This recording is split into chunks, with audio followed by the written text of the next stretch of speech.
Muy bien, pues bienvenidos todos. Vamos a empezar con una oración. Por ejemplo, ¿estás ahí, Iris Almenar? Sí.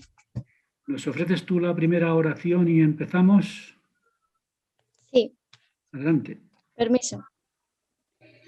Nuestro Padre Celestial, te damos gracias, Padre, por el día que nos estás dando hoy. Gracias por ayudarnos en todo momento y por bendecirnos y protegernos. Te pedimos, Padre, que nos puedas ayudar ahora para que podamos tener tu espíritu y podamos seguir aprendiendo de ti. También te pedimos, Padre, por las personas que no se encuentran en sus hogares para que las puedas proteger y puedan llegar bien a sus casas. Y esto lo dejamos en el nombre de Jesucristo. Amén. Bien, gracias, Iris.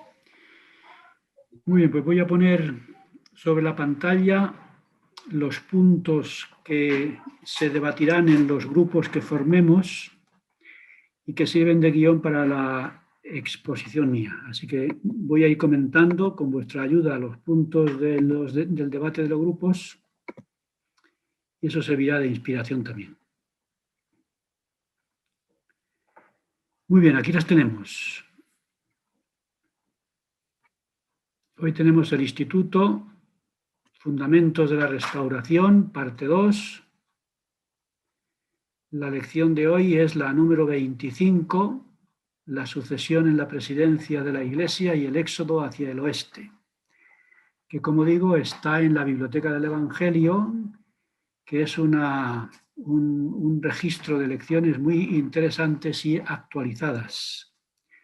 Muy bien, pero aquí están las 6 preguntas. Después de una breve exposición mía, nos vamos a dividir, como siempre, en 6 grupos. Aleatoriamente caeréis en uno de los 6 y discutiréis juntos como grupo los temas el tema que se asigne. Por ejemplo, el equipo número 1. Aquellos que caigan en el equipo número 1, como digo, aleatoriamente, no sabemos quién será, tiene que discutir el punto 1. A ver, ¿quién quiere leer el punto del equipo 1 para que lo comentemos rápidamente? A ver, adelante un lector o lectora. Yo puedo leer. Adelante, Jesús. Equipo 1. Los que mataron a José y a Hiram Smith pensaron que con la muerte del profeta se acabaría el mormonismo. ¿Cómo preparó el Señor a su iglesia para que continuara después de la muerte del profeta? Cuando murió José Smith, los santos se preguntaban quién debería dirigir la iglesia, qué candidatos se presentaron y qué argumento utilizaron para ocupar el puesto de presidente de la iglesia. Muy bien, gracias, Jesús. Entonces los enemigos de la iglesia pensaron, si matamos al presidente se acabó la organización. Muerto el profeta, se acabó el mormonismo. Sabéis que hay una cita de un periódico que dijo esto. Pero el Señor ya había preparado el camino para que cuando el profeta muriera todo quedase organizado. Y eso es lo que el equipo tendrá que desarrollar. ¿Y qué hizo el Señor para que, aunque muera el presidente de la iglesia continúe? A ver, ¿quién sabe lo que ocurrió para que le sirva de sugerencia al equipo que lo desarrolle? José Smith había dejado las llaves que se poseían a los apóstoles, pues, ¿no? Muy bien.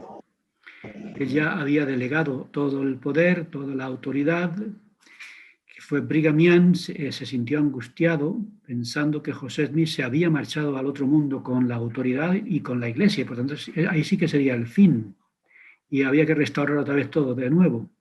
Pero entonces se acordó que no, que José Smith, como bien has dicho, ya delegó en los apóstoles todas las llaves. ¿Qué es lo que hoy ocurre? Es decir, todos los apóstoles tienen todas las llaves. Eso permite que cualquiera de los apóstoles sea presidente de la iglesia. Y todos los apóstoles tienen todas las llaves necesarias para dirigir la iglesia. Así que cuando José murió ya estaba todo preparado. ¿Y qué ocurrió? Pues que, como era la primera vez que moría un presidente de la iglesia, profeta, La duda era, bueno, ¿y quién debe ser entonces el que le sustituya? Y se presentaron 2 candidatos, ¿no? ¿Quién fue el primer candidato? Sidney Rigdon, ¿no? Sidney Rigdon dijo, yo debo sustituirlo, porque él me nombró Portavoz. portavoz suyo. Es decir, yo era el portavoz de José Smith de acuerdo a la revelación. ¿Os acordáis dónde está esa revelación? ¿Doctrina y convenios? Doctrinas y convenios 106, creo. 100 versículo, tienes que dar más. 6. ¿Quién da más? 9. 9, muy bien. Por 3. 9. 109, muy bien. Entonces ahí leemos que ciertamente José Smith Sidney Rigdon era el portavoz de José Smith. Aunque la lección no lo dice, yo recuerdo haber leído que él decía, la iglesia la tiene que dirigir José Smith desde el otro mundo. Él es el presidente perpetuo. Entonces él seguirá dirigiendo la iglesia y yo hablaré en su nombre. Que es la idea que él tenía. Yo era su consejero, era su portavoz y ahora la iglesia la dirijo yo. Que es lo que a veces algunos miembros de la iglesia piensan. Cuando se muere el presidente de la iglesia, ¿quién debe dirigirla? Pues el primer consejero. Y eso lo comentaremos en otro de los grupos.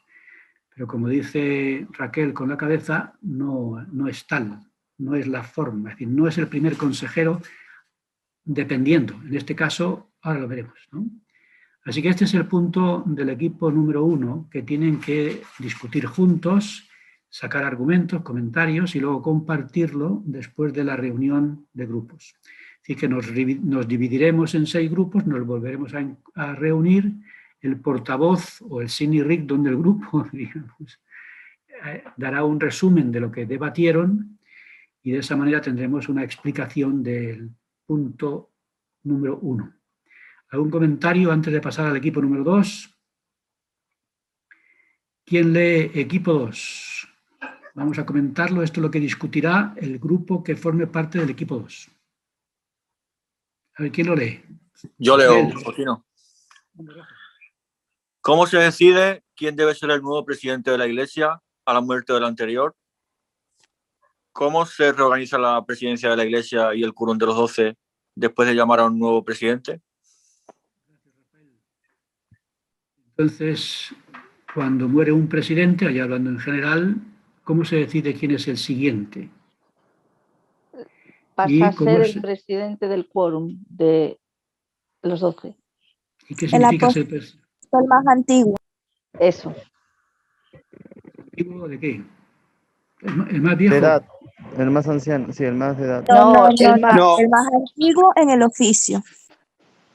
No es edad, sino antigüedad, ¿no? En el quórum, sí. Antigüedad en quórum.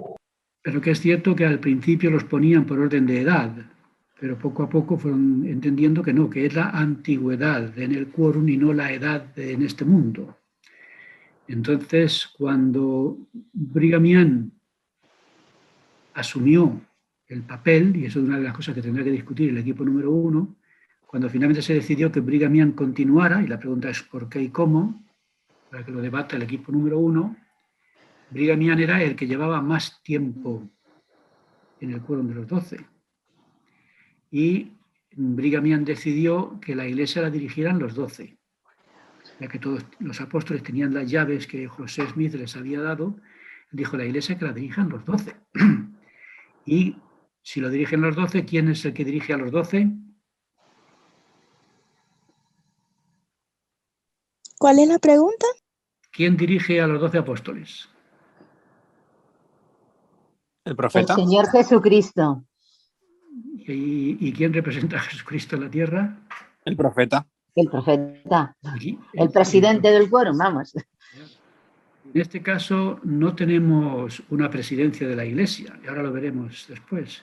Lo que hay es 12 apóstoles, y la iglesia con Brigham Young la dirigían los 12, como equipo, como consejo. Entonces el consejo de los 12 dirigía la iglesia y al frente estaba pues el presidente de los 12, que es el más antiguo de todos, el presidente del quórum de los 12 apóstoles. ¿Y cómo se decide entonces quién es el nuevo presidente? Por ejemplo, para que yo sepa quién debe ser el siguiente profeta, el siguiente presidente de la iglesia actualmente, yo debería saber la antigüedad en el quórum de los apóstoles. ¿A quién se la sabe? ¿Quién es el apóstol más antiguo en este momento de la iglesia? El presidente El Darling presidente H. Nelson. He oído voces por ahí, pero no las he entendido. El presidente Darling H. es el presidente del quórum de Ya, pero de yo los digo, 12, en este es el momento, más antiguo después del de todos los Pero después apóstoles, del ¿quién es presidente el más Nelson. antiguo ahora mismo de todos? De los 15. Ballard, ¿no? El ¿Quién es el más presidente antiguo de los Nelson. 15? Antiguo ahora el presidente Nelson. Claro, si no, no sería el profeta. Ah, vale. Entonces, ahora, el más antiguo es el profeta. ¿Quién es el segundo después de él? En antigüedad. El de Ox. Darling H. Oaks. Exactamente. En este caso, curiosamente, como es el primer consejero, no está de presidente de los 12.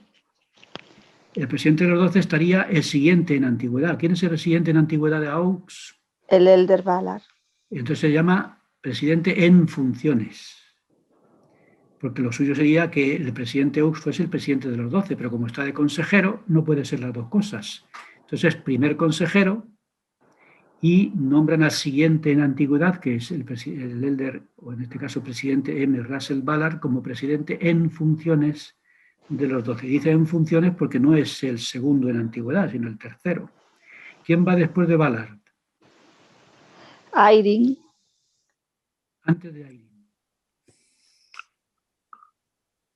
Porque Irene es el segundo consejero, pero no es más antiguo que el que le correspondería si fuera. Ánimo, decir uno de ellos, a ver si hay suerte. Ahí dicen Jeffrey Holland. Holland. Muy bien, Holland es el siguiente después de Ballard, después de Holland Irene, después de Irene Uchtdorf, Bednar, esos son. Entonces es muy importante conocer la antigüedad, porque la antigüedad establece, salvo que Dios dijera otra cosa diferente, que sea otro. Por ejemplo, cuando yo me bauticé, el presidente de los 12 era Joseph Fielding Smith. ¿Quién fue después de Fielding Smith, el profeta? Eso es un examen de memoria. ¿Quién era el presidente de la iglesia? ¿Quién fue después de Joseph Fielding Smith? Harold Bailey. Harold Bailey. Y antes de Joseph Fielding Smith fue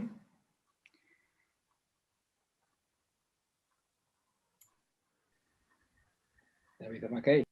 Exactamente. Entonces, cuando yo me bauticé, había muerto David O'Mackey, le sustituyó. Entonces, cuando murió David O'Mackey, le correspondía a Joseph Fielding Smith, pero estaba ya tan viejo que uno dijeron al presidente Lee, sáltate a este, porque este es muy viejo para dirigir la iglesia.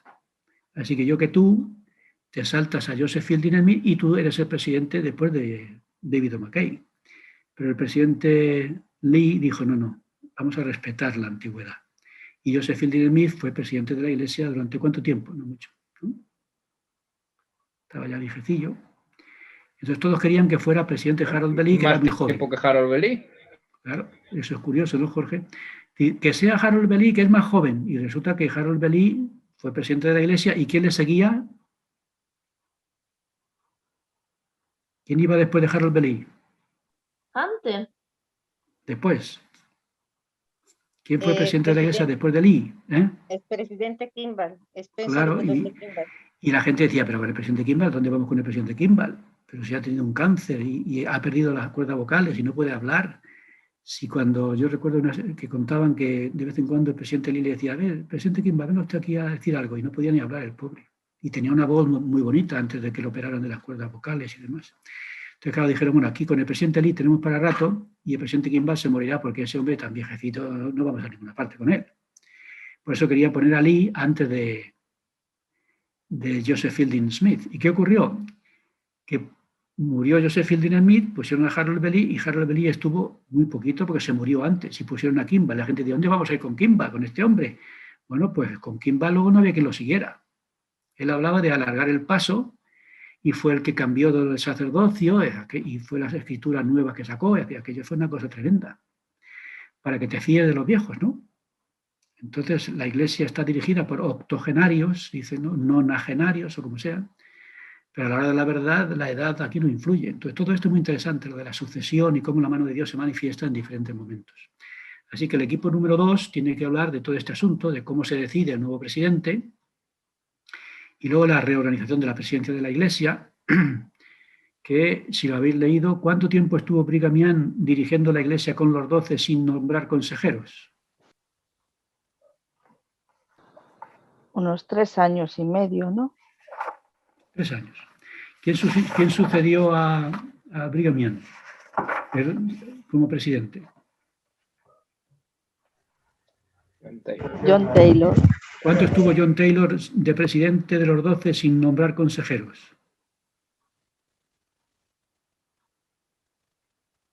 ¿Cuántos?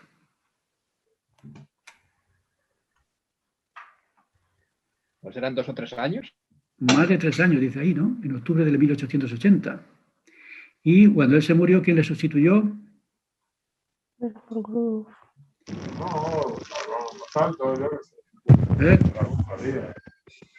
Oigo por ahí a alguien que hace murmullos, pero no sé si ha dicho algo de nombre propio. ¿Quién sustituyó a John Taylor? Wilford Woodruff. Muy bien, Wilford Woodruff. ¿Y cuánto tiempo estuvo Wilford Woodruff sin consejero, dirigiéndolo con los 12, todos como un consejo? ¿Y por qué? ¿Por qué no llamaban consejeros? Por eso digo yo. Pero, ¿cuánto tiempo estuvo sin consejeros? Y él dirigía con el quórum, era una costumbre en aquella época. Tardaban en nombrar consejeros, dirigían con los 12 como grupo. ¿Y él estuvo cuántos años sin consejeros? 2 años. Todo eso está ahí en el paquete. ¿Y quién iba a sustituir a Wilford Woodruff? Lorenzo Snow. Lorenzo Snow. Y Wilford Woodruff dijo lo siguiente. ¿Qué le dijo a Lorenzo Snow? Dice, esto ya se tiene que terminar. A partir de ahora, si yo me muero antes que tú, ¿qué tenía que hacer Lorenzo Snow?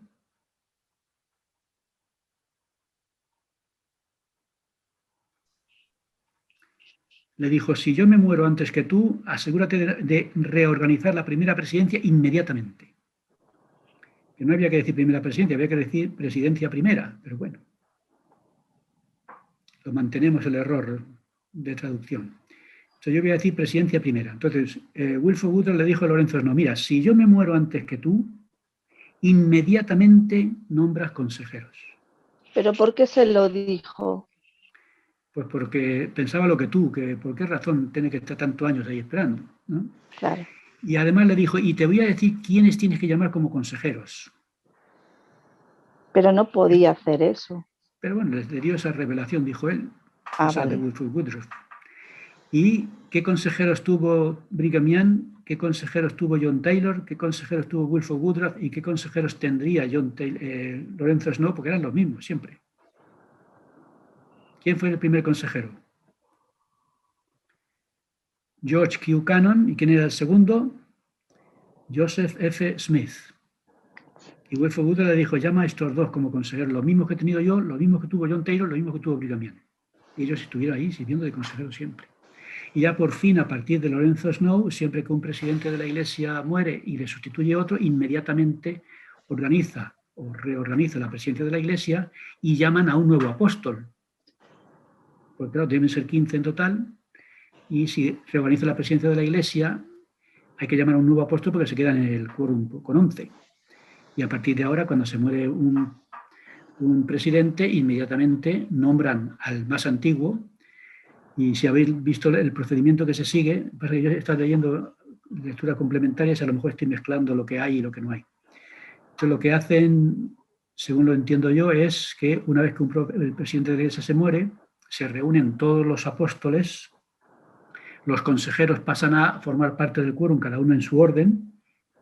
Por ejemplo, si muriera el presidente Nelson, con perdón, inmediatamente los consejeros vuelven al quórum. Y entonces el presidente de los 12 sería el presidente Oakes y luego le van siguiendo por orden los demás. Y el que es segundo del quórum, ¿quién sería? Después de Dallin H. Oakes es Ballard. Entonces, Ballard el elder Ballard. Claro, entonces él diría a todos los del quórum, a los apóstoles, diría, propongo que se sostenga a Dallin H. Oakes como presidente de la Iglesia de Jesucristo de los Santos Tiempos. Los apóstoles votan y todos están de acuerdo, entonces el presidente propone 2 consejeros que normalmente salen del quórum, si salían de otro sitio sería distinto, no es, lo normal es que lo saque también del quórum, y después se hace una asamblea solemne con todos los miembros de la Iglesia para confirmar lo que los apóstoles han organizado previamente. Pero si lo saca del quórum, tiene que colocar a otros 2, ¿no? 15, se muere el profeta, son 14, y ahí falta uno para completar los 15 otra vez. Así que en este caso se cumpliría lo de Sidney Rigdon. El primer consejero se convierte en presidente de la Iglesia, presidente de Darwin Ashok, pero no se convierte en presidente de la Iglesia por ser primer consejero, sino que se convierte en presidente de la Iglesia porque es el apóstol más antiguo después del presidente Nelson. ¿Alguna pregunta o comentario sobre esto? Esto es lo que tiene que discutir el equipo número 2. A ver, Yo pensaba que el profeta siguiente, si el profeta Nelson muriera, era Ballard. Porque... No, porque ahí por ahí hay uno que está llevando ovejas por ahí por el campo. Entonces, ¿qué pasa? Si el presidente Nelson muere, todos los apóstoles vuelven al quórum de los 12 y ya son todos iguales, y entonces el que le sustituye, salvo que Dios dijera algo contrario, será el apóstol más antiguo. Y el apóstol más antiguo es el presidente Oakes, y el siguiente sería Ballard. En este caso, si todo funcionara normalmente, el presidente Oakes sería presidente de la Iglesia, nombraría 2 consejeros, y si no fuera Ballard uno consejero, Ballard sería presidente de los 12. Esto es lo que tenéis que discutir los del equipo 2. Y cualquier duda que haya, pues la traéis al grupo grande. Bueno, rápidamente, para no quitar mucho tiempo, el equipo Me gustaría dar 3, un apunte. Perdón. Sí, un apunte pequeño. Supongo que, no sé quién fue quien dio el comentario anterior, pero supongo que pensaba que era Ballard por el hecho de que él actualmente es el presidente en funciones del quórum de los 12 apóstoles, pero solo quería remarcar que él es el presidente del quórum de los apóstoles en funciones, ya que el presidente Oakes es el primer consejero. Si el presidente Oakes no estuviera en la primera presidencia, él sería el presidente del quórum de los 12. Exactamente, bien dicho, Daniel. Esa es la idea. Que en inglés lo llaman el acting president, o presidente en funciones. Entonces, ahora Ballard es presidente de los 12 porque está Oakes en la presidencia, si no, no sería presidente, sería presidente Oakes. Y eso siempre conviene. Eso también pasó con el presidente Packer. Era presidente en funciones porque realmente el que debería ser presidente estaba en la presidencia. Muy bien. ¿Quién lee rápidamente el equipo número 3? El equipo número 3 tiene que discutir lo que me vais a leer. Yo puedo leerlo. Venga, Raquel, digo, Esperanza. Mientras preparaban su salida de Nabú, los trabajos de la construcción del templo continuaron. ¿Por qué lo hicieron si tenían que abandonarlo? ¿De qué manera las ordenanzas de la investidura y del sellamiento eran necesarias para enfrentar la dura jornada que les esperaba hacia el oeste? Habéis visto el fragmento de vídeo que hay, ¿no?, en la biblioteca del Evangelio, que no se quieren marchar, que no se quieren ir, y ya el presidente Brigham dice, pero bueno, que tenemos a los enemigos aquí atacándonos, que nos van a matar, pero ellos dicen que no nos vamos si no pasamos por el templo antes. Y ahí la pregunta que tienen que debatir los del equipo número 3 es ¿qué es lo que aporta una investidura? ¿Qué es lo que aporta un sellamiento para que las personas tengan la fuerza para aguantar este camino hacia el oeste? Y esas dificultades, ¿cómo se pueden superar? Como veremos ahora en el equipo número 4. Así que el equipo número 3 tiene que hablar de qué es la investidura, qué es el sellamiento, por qué es tan importante el templo para enfrentar los desafíos de la vida. Y hay un punto que es muy interesante para el equipo número 3. ¿Algún comentario para el equipo número 3 antes de que pasáramos a la 4? ¿Algún consejo que queráis dar al equipo que entre en él? El equipo número 3 tienen ahí por qué es tan importante el templo, qué hay en la investidura que nos fortalece, porque leemos en la lección, por ejemplo, que la hermana, lo que he puesto, la hermana Sarah Rich, dice que ahí en el templo, con la investidura, el sellamiento y demás, recibimos fe, conocimiento, la influencia del Espíritu, que nos ayuda a enfrentar el duro invierno que tenían por delante. La verdad es que salida de Nabú hacía tanto frío que el río estaba congelado y pudieron pasar por encima. Eso fue una bendición, pasar por encima, pero después les esperaba un clima que mató a mucha gente, ¿no? Entonces ahí tenemos la fe, el conocimiento, la influencia del Espíritu, en estas ordenanzas de la investidura, del sellamiento, para enfrentar una vida dura y difícil. Y se compara en la lección la travesía desde Nabú hasta el valle, el lado salado de las montañas rocosas, con nuestra propia vida. La vida también es muy dura y a veces no podemos aguantar y necesitamos la fortaleza que en este caso proporciona el templo. Por eso uno se maravilla y dice, pero bueno, si los han echado, si van a dejar el templo, si el templo lo van a destruir toda esta gente, ¿para qué lo terminan? Pues porque sentían ese deber de terminarlo y de recibir las ordenanzas que consideraban imprescindibles para aguantar lo que les esperaba. Espero que nosotros también tengamos ese mismo sentimiento con respecto al templo y con lo que el templo nos da para aguantar las pruebas de la vida. ¿A un comentario antes de pasar al equipo número 4?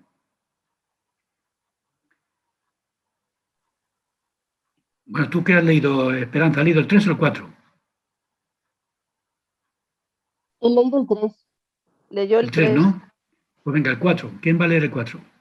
Yo. ¿Qué dificultades enfrentaron los santos al salir de Nabú en su camino al oeste? ¿De qué manera se parecen estas dificultades y este viaje al de nuestra vida en este mundo? ¿Qué aprendemos de ello en la forma de prepararse para una dura jornada? Muy bien, gracias, Raquel. Parte de esto lo he comentado yo y muchas cosas más hay en la lección. ¿Y qué dificultades se enfrentaron? ¿De qué manera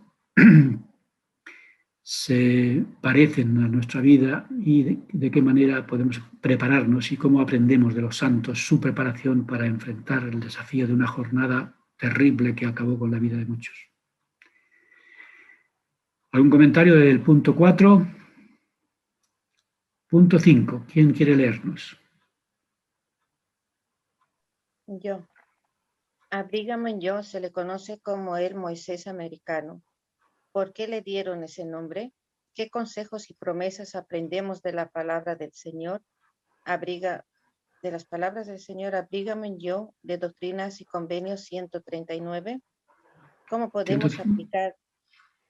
136. Eso. ¿Cómo podemos aplicarlas en el viaje de nuestra vida? Gracias, Cintia.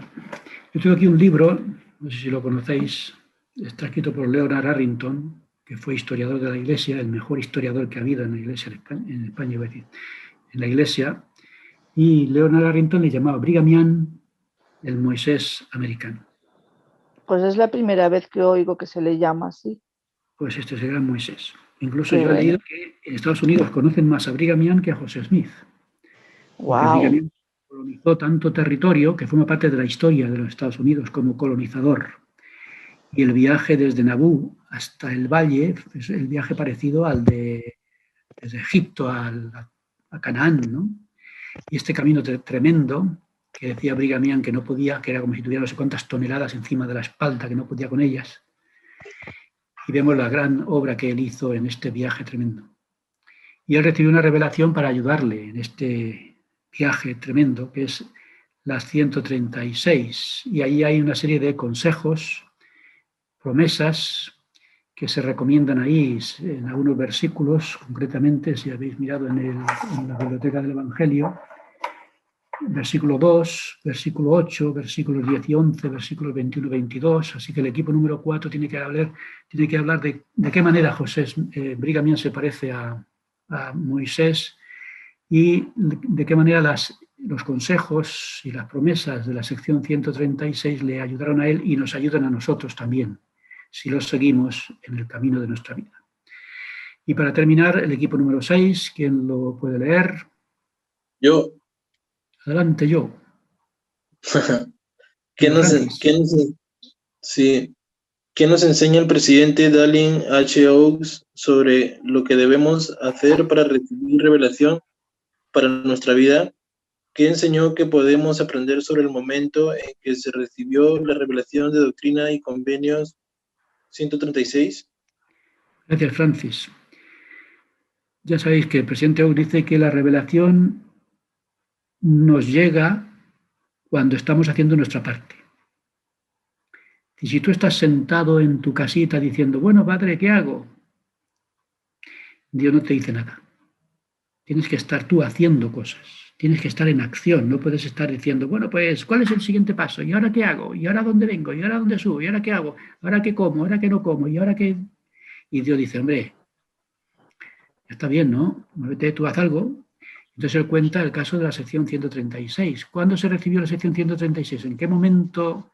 Porque era una sección para ayudarles a soportar adecuadamente el viaje al valle, a las montañas rocosas, al lago salado.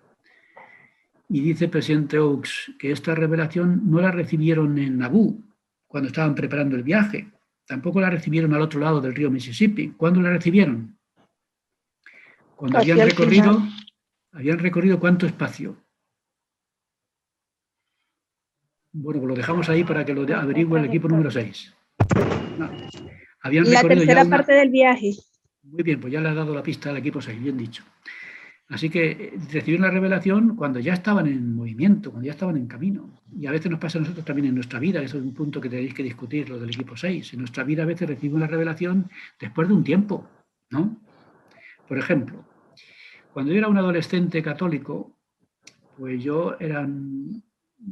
como en el colegio de los curas no había chicas, pues yo me enamoraba de las chicas, de las vecinas, ¿no? Entonces yo me enamoraba, porque era adolescente, pues... Y claro, yo me enamoraba de una chica, después ya no resultaba, entonces me enamoraba, eran amores platónicos, a la distancia, online, que dirían, ¿no? Enamoramientos online. Y como aquello no funcionaba, yo decía, un día me puse en el balcón de mis padres y dije, Padre Celestial, si este nuevo amor que siento no funciona, ya no creeré nunca más en el amor, ¿no? Era cosa de un adolescente. Yo no sabía que años después me encontraría a 2 misioneros de la Iglesia de Jesucristo, que esos 2 misioneros me enseñarían el Evangelio, que me bautizarían en la Iglesia de Jesucristo, que en la Iglesia conocería a una muchacha que sería la esposa que... Y si Dios me hubiera dicho, mira, dentro de unos años 2 americanos te van a encontrar, te van a enseñar el Evangelio restaurado, y vas a encontrar ahí una chica que te vas a enamorar de ella, y te vas a casar con ella en el templo de Suiza, en Suiza, y no me digo, pero estás soñando, pero ¿qué me está diciendo a mí el Señor? Esto no lo entiendo. Bueno, pues el Señor, pero vamos, yo estaba buscando. Y cuando la encontré, pues a 1/3 de mi camino. Cuando yo estaba a punto de no creer en el amor, ¿no? Y es posible que nosotros necesitemos una revelación que no llega y nos desengañemos. ¿Cuánta gente se ha marchado de la iglesia porque no le ha llegado la revelación que esperaba? Entonces, esto es un tema para el equipo número 6. Como explicó el presidente Oaks, de las revelaciones que llegan en momentos que no son cuando lo necesitamos, sino cuando estamos trabajando y esforzándonos para ello en particular. Esto para el equipo número 6. Muy bien, ¿algún comentario antes de separarnos? Entonces ahora yo voy a apretar un botón y nos vamos a dividir en 6 grupos. Si alguno aparece por ahí perdido, yo lo meto en un grupo por ahí, porque de vez en cuando aparece alguno por ahí fuera sin saber por qué. Entonces los que estéis en el grupo número 1 tenéis que discutir el punto número 1 y así sucesivamente hasta el equipo número 6 que discute el punto número 6. Nombráis un portavoz, que el portavoz tome nota de todos los que discutáis y después nos vamos a reunir de nuevo y daré 2 minutos, 2 minutos y medio para que haga el resumen de lo que hayáis debatido. Así que a partir de ahora, después de esta breve presentación para orientar,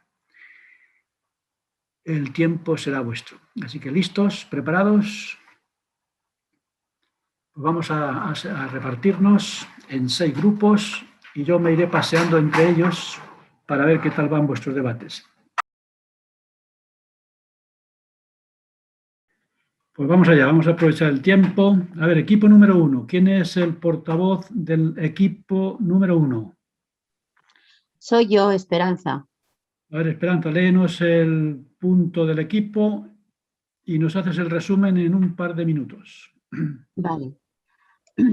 La pregunta dice, los que mataron a José Smith pensaron que con la muerte del profeta se acabaría el mormonismo.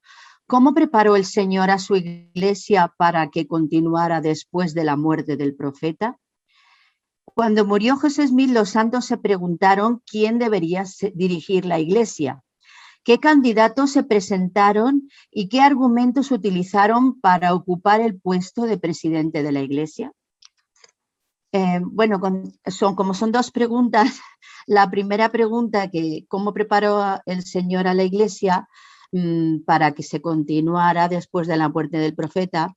Hemos hablado que José se sintió inspirado a delegar y a conferir las llaves del sacerdocio al quórum de los 12. De esta manera, pues, se preparó el camino para que pudiera continuar la iglesia. En cuanto a los candidatos, pues, Hay dos principales, pero también hemos hablado de un tercero, incluso un cuarto, pero vamos por partes. El primer candidato que se presentó fue Sidney Rigdon, que era miembro de la primera presidencia, o de la presidencia primera, como tú dices. Entonces él afirmó haber recibido una visión en la cual pues, la Iglesia necesitaba de un guardián, que era él. Y también él se basó en una revelación que hay en Doctrina y Convenios 100, en el versículo 9, que le dice el Señor: tú, mi siervo Sidney, serás portavoz para este pueblo. Entonces su argumento es que José Smith iba a continuar siendo el profeta eternamente para la Iglesia y él sería su portavoz durante todo el tiempo que estuviera ahí, y que José dirigiría la Iglesia a través de, bueno, pues del otro mundo. También hablamos que Sidney Rigdon no tenía todas las llaves, puesto que José dudaba un poco de su lealtad y de su fidelidad a la Iglesia. Había muchas enseñanzas con las que no estaba de acuerdo y José no le confirió todas las llaves. No obstante, él se ofreció voluntario para ser el presidente de la Iglesia. Entonces, cuando le llegó la noticia a Brigham Young de la muerte del profeta, que fueron días después, mediante una carta, pues él se echó las manos a la cabeza y pensó, bueno, ¿cómo vamos a continuar? Pero de repente recordó unas palabras y bueno, dijo, las siguientes palabras son las que dijo él: las llaves del reino están aquí, en la Iglesia, porque el Señor había conferido las llaves del reino a José Smith y él las había conferido a los 12 apóstoles. Y Brigham Young era miembro del quórum de los 12 apóstoles. Y entonces les dijo a los demás que José les había dado las llaves y que tenían el poder para dirigir la Iglesia. A Brigham Young le preocupaba cuál era la voluntad del Señor, o sea, se preguntaba y por eso recibió revelación en cuanto a quién dirigiría la Iglesia después de la muerte del profeta, porque quería saber cuál era la voluntad del Señor. Al oírle hablar la gente, se convocó una asamblea, ¿no? Y al oírle hablar la gente, incluso pensó que estaban oyendo hablar a José Smith. La forma, incluso la voz era parecida. Algunas personas testifican que tuvieron que levantar la mirada para cerciorarse de que era Brigham Young el que hablaba y no era José Smith. También hemos hablado de otro candidato, aunque fue de menor importancia, que fue James Strang, que era un miembro nuevo, recién converso de la Iglesia, y que afirmaba tener una carta en la que José le designaba como sucesor, pero esto no tuvo mayor relevancia. Y con esto he terminado el resumen. Muy bien, buen resumen. Gracias, Esperanza, y gracias al equipo por su trabajo. Pues seguimos adelante. Equipo número 2. ¿Quién es el portavoz? Yo. Andrea. Andrea, sí. Nos lees el punto y el resumen. Muy bien, pues tenemos un par de preguntas, entonces voy a empezar con la primera. La primera dice, ¿cómo se decide quién debe ser el nuevo presidente de la Iglesia a la muerte del anterior? Entonces, bueno, como ya habíamos comentado, el sucesor, por así decirlo, es el apóstol de mayor antigüedad, ¿no?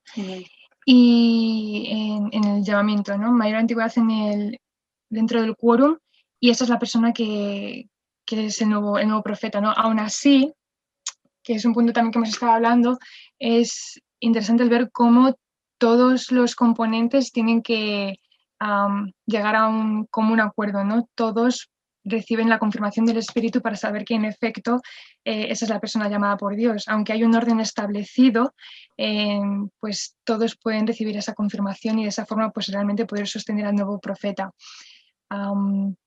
Y después la segunda pregunta dice, ¿cómo se reorganiza la presidencia de la Iglesia y el quórum de los 12 después de llamar a un nuevo presidente?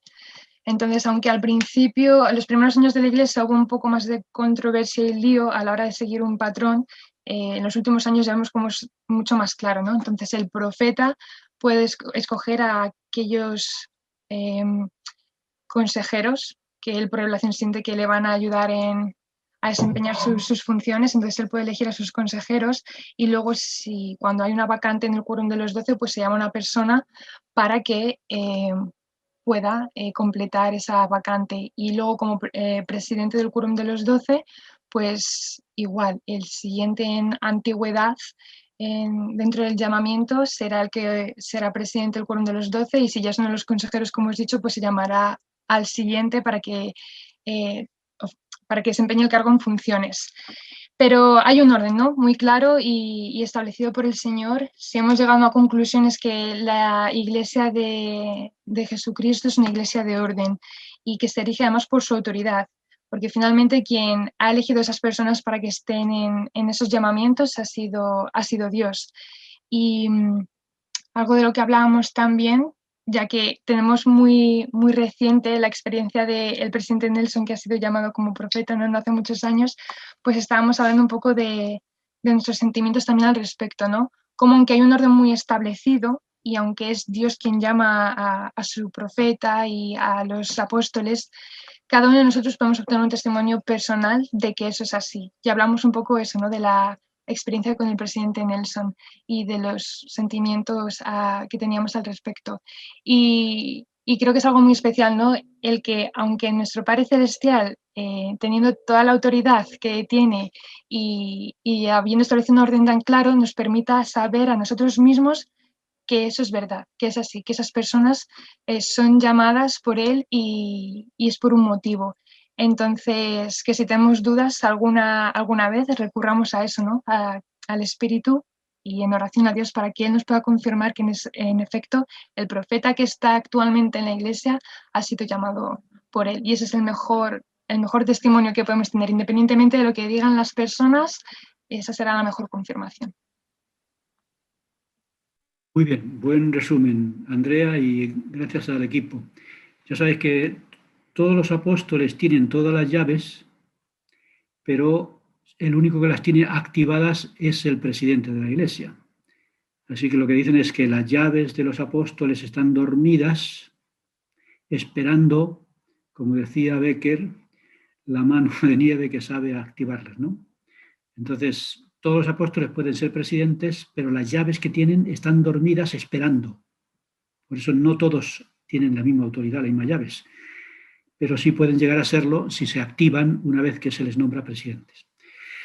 Muy bien, muchas gracias, Andrea. Equipo número 3. Nos tocó a nosotros. ¿Quién es el portavoz? Julio. Gracias. Mientras preparaban su salida de Naboo, los trabajos de la construcción del templo continuaron. ¿Por qué lo hicieron? Si tenían que abandonarlo.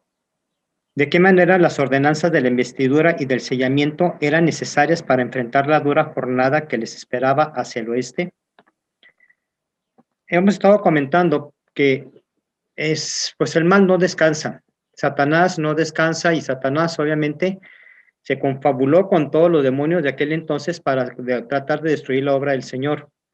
Y obviamente, pues esto significaba que aquellas personas que estuvieran interesadas en ir al templo para recibir ordenanzas, para recibir bendiciones, no lo hicieran. Mas, sin embargo, estamos platicando que hubo más de 5,000 santos que hicieron las ordenanzas y esperaban esa fortaleza que les daba precisamente el poder entrar al templo y recibir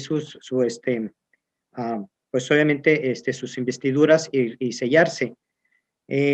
Y es lo que hemos estado platicando, que muchos de nosotros realmente tenemos el templo cerca de nosotros y sin embargo son muy pocas las ocasiones en que vamos para reforzar nuestro espíritu.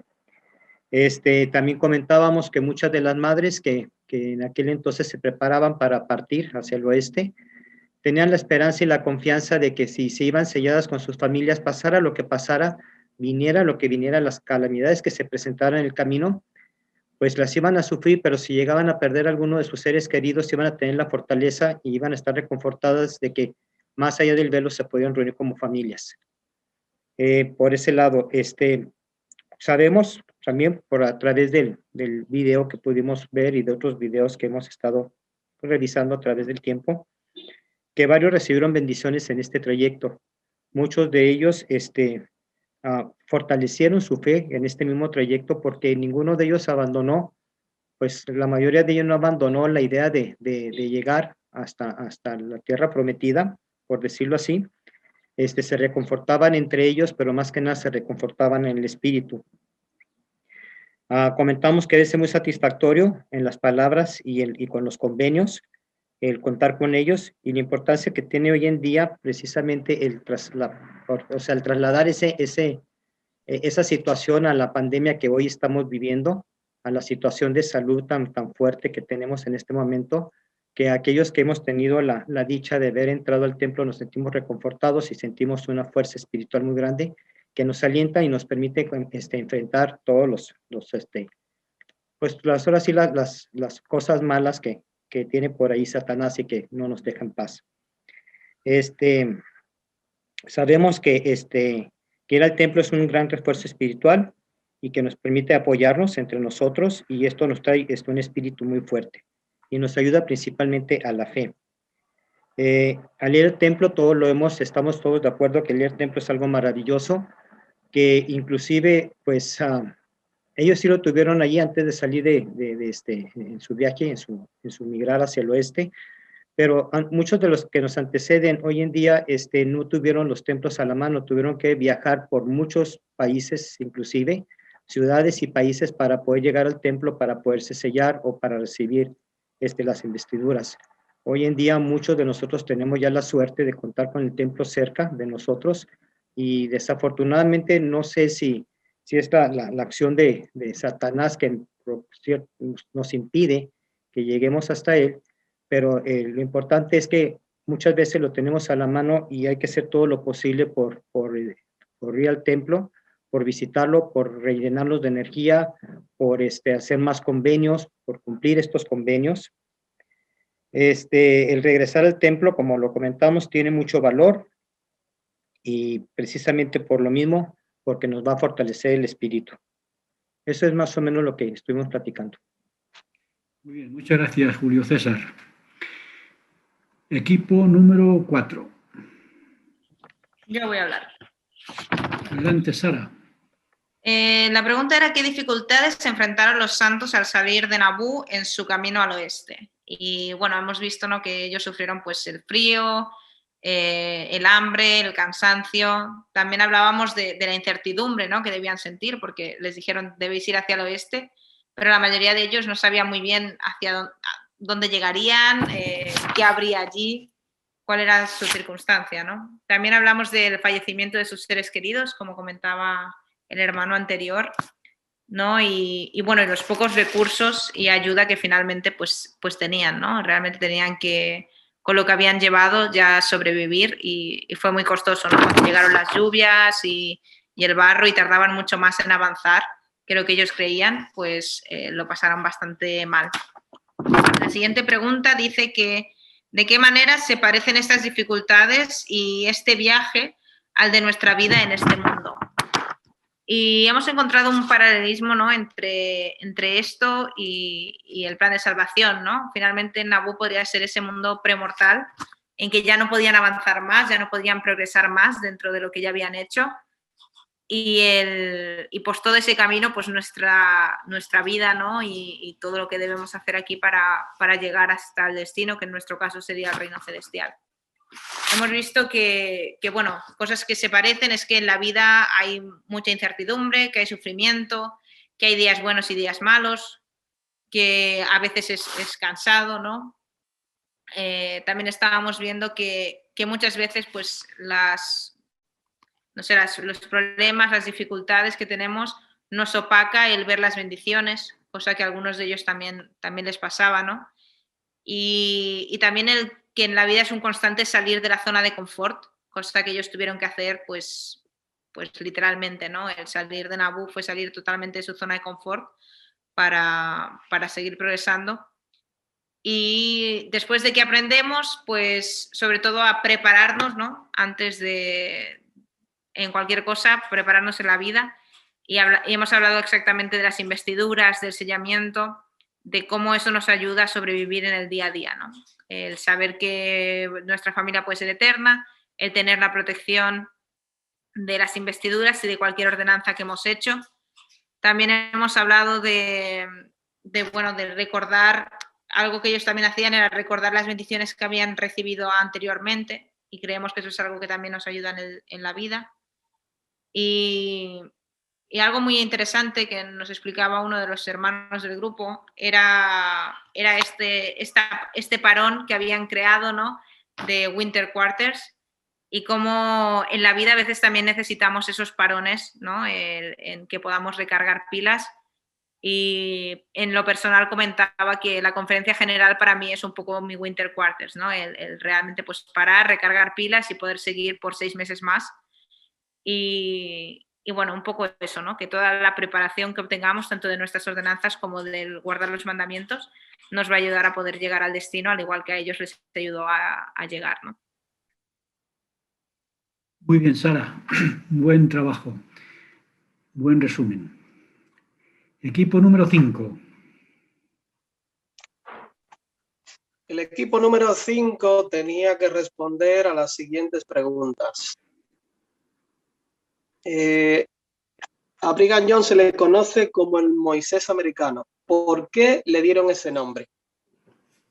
Y estuvimos viendo que era muy parecido a Moisés, por ejemplo, en la misión que Jesucristo le encomendó de realizar el éxodo de los santos desde Nabú en el 1847.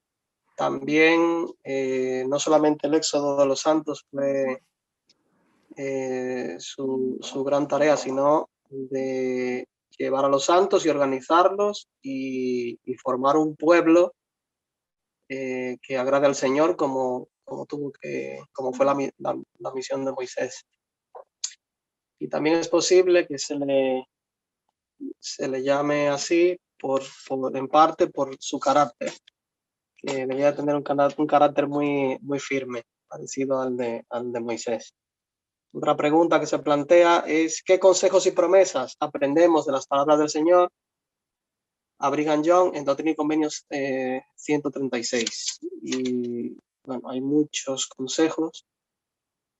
Les pide básicamente que se organicen, y el Señor le da observaciones muy específicas en cuanto a cómo organizar el viaje, cómo debían de formarlo, los integrantes, cómo debían de actuar, y le dio consejos muy específicos en cuanto al viaje, pero también le dio consejos que eran para toda la vida, como por ejemplo obedecer los mandamientos, ser puros de corazón y fieles. Se les pidió que fueran humildes, que se cuidaran del pecado, que no contendieran los unos contra otros, que fueran honestos y responsables, sobre todo con el trato con sus vecinos y semejantes, que debían de alabar al Señor y que debían de aprender sabiduría. Y la última pregunta que se plantea es que ¿cómo podemos aplicar esos consejos en el viaje de nuestra vida? Y bueno, estos consejos que Jesucristo le dio a los santos en la sesión 136 le ayudaron a los santos a llegar con éxito al final de su viaje. Pasaron muchas cosas buenas, otras no tanto, pero al final los que siguieron el consejo del Señor llegaron bien y pudieron cumplir con lo que el Señor le pidió. De la misma forma, nosotros al venir a esta vida hemos emprendido un viaje, y ese viaje tiene un aspecto personal, un aspecto familiar y un aspecto que nos relaciona con el resto de los hijos de Dios. Para poder llegar al final de este viaje, como el Señor espera que lo hagamos, pues estas directrices que se le dio a Brigham Young pues nos valdrían perfectamente para poder atravesar el viaje y llegar a nuestra meta sanos y salvos. No ilesos seguramente, pero sanos y salvos. Muy bien, Miguel, gracias por ese buen resumen y al equipo por el buen trabajo. Equipo número 6 y último. ¿Quién es el representante? Yo soy. Jesús, ¿qué tal? Bien, muy bien, gracias.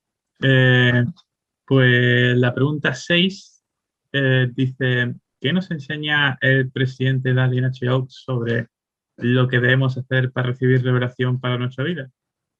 ¿Qué enseñó?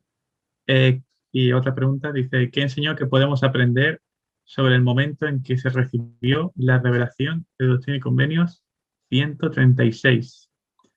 Entonces, hemos hablado de muchas semejanzas de lo que se habla en el discurso. Habla mucho de lo que hemos dicho, ¿no? De dar el primer paso, ¿no? Para poder obtener la fe. O sea, dar el primer paso demostrando así nuestra fe. Y hablamos de por qué surgió esa idea, ¿no? Por qué Brigham Young quiso ir de repente hacia el oeste. Podía haber ido a otro lugar, ¿no? Podía haberse ido a Canadá, al norte, ¿no? Pero fue hacia allí.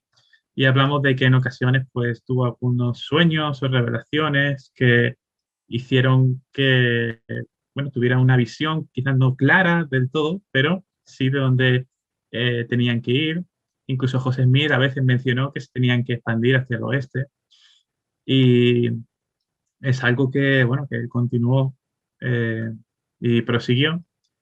Y con estas historias también aprendemos que el Señor no siempre nos revela todo antes de comenzar la travesía, ¿no?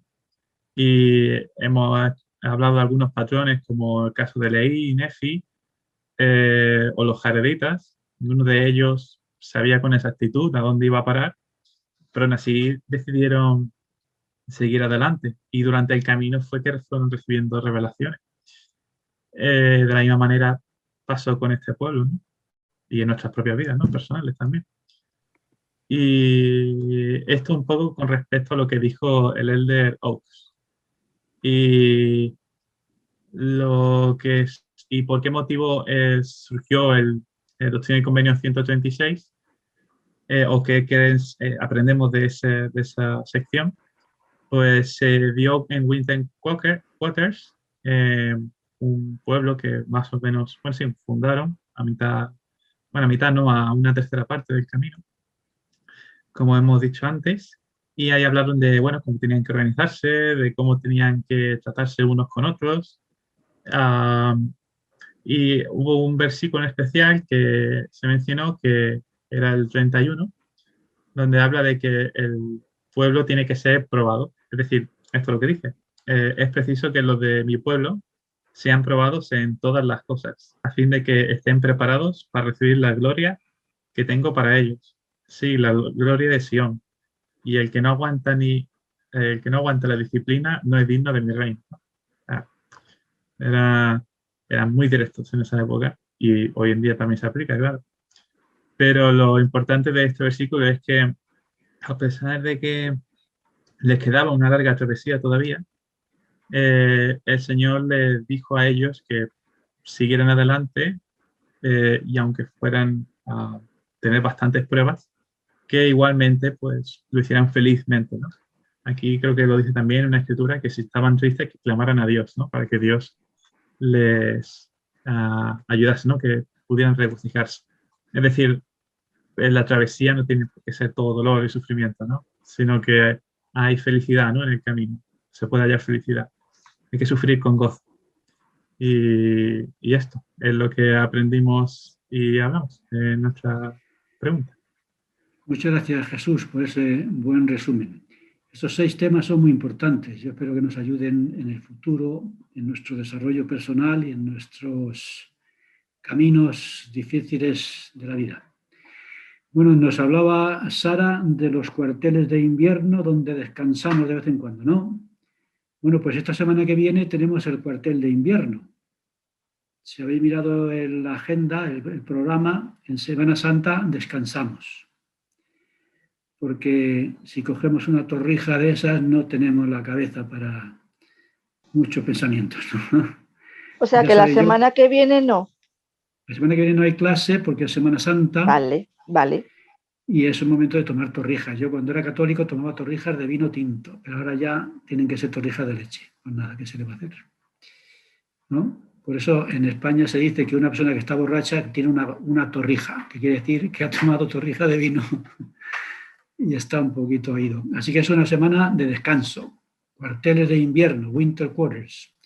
Descansamos y la semana siguiente seguiremos. Si conocéis a alguien que no esté y que no esté en el grupo, porque yo en el grupo lo pondré, les informáis, porque siempre habrá alguno pobrecillo que no sepa y entonces aparezca en la clase diciendo ¿qué pasa hoy? Que no hay nadie. Así que el próximo martes no hay clase, nos reunimos el martes siguiente después de Semana Santa. ¿Alguna pregunta o comentario antes de despedirnos sobre lo que hemos estado hablando, que haya quedado pendiente en vuestra cabeza? ¿Hemos cubierto todo en la lección? Muy bien, pues entonces vamos a terminar con una oración. No sé si está por ahí, ¿está Damaris por ahí disponible?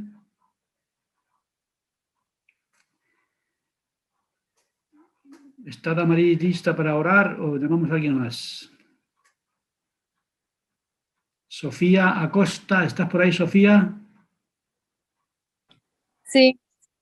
Nos obedeces tú la oración, Sofía, y con tu oración nos despedimos hasta después de Semana Santa. Adelante.